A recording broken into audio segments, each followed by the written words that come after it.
दोस्तों, सफला एकादशी साल 2024 की पहली एकादशी होगी। इस व्रत को करने से सारे काम में सफलता मिलती है और सारे पाप नष्ट हो जाते हैं। 7 जनवरी 2024 को नए साल की पहली एकादशी यानी सफला एकादशी का व्रत रखा जाएगा। पौष माह के कृष्ण पक्ष में आने वाली सफला एकादशी अपने नाम स्वरूप साधक के समस्त कार्यों को सफल बनाती है। अगर आप सफला एकादशी का व्रत करते हैं तो इस व्रत को करने से नौकरी, व्यापार, शिक्षा संबंधी अधिक क्षेत्रों में सफलता मिलती है। सफला एकादशी का व्रत कथा के बिना अधूरा माना गया है।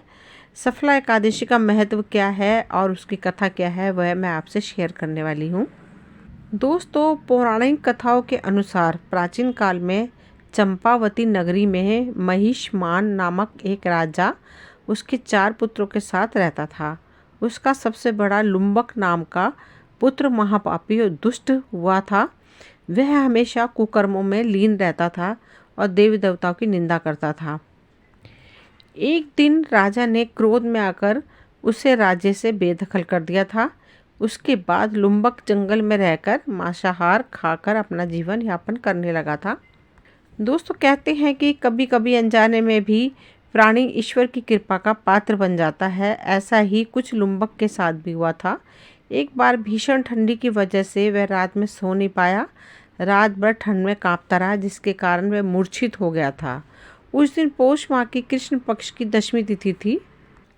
दोस्तों, जब अगले दिन उसको होश आया तो अपने पाप कर्मों में पछताता हुआ उसने जंगल से कुछ फल इकट्ठा किए और पीपल के पेड़ के पास रखकर भगवान विष्णु का स्मरण करने लगा। इस सर्द रात को भी उसे नींद नहीं आई। वह जागरण कर श्री हरि की आराधना में लिप्त हो गया था। ऐसे में अनजाने में उसने सफला एकादशी का व्रत पूरा कर लिया था। सफला एकादशी व्रत के प्रताप से विष्णु जी ने उसे समस्त पापों से मुक्त कर दिया और वह पुनः राज्य में पिता के पास रहने लगा। पिता ने सारी बात जानकर पुत्र लुम्बक को राज्य की जिम्मेवारी सौंप दी और वन में हरि भजन करने चले गए। लुम्बक ने वृद्धावस्था तक शास्त्र अनुसार राज किया और अंत में वन में जाकर विष्णु जी का पूजा एकादशी व्रत के फल स्वरूप मोक्ष प्राप्त हुआ। मान्यता है कि सफला एकादशी का व्रत व्यक्ति के सारे कार्य सिद्ध कर देता है। दोस्तों, सफला एकादशी के व्रत करने से श्री विष्णु की कृपा से तमाम अधूरी इच्छाएं पूरी होती हैं। दोस्तों, ये कथा यहीं तक थी।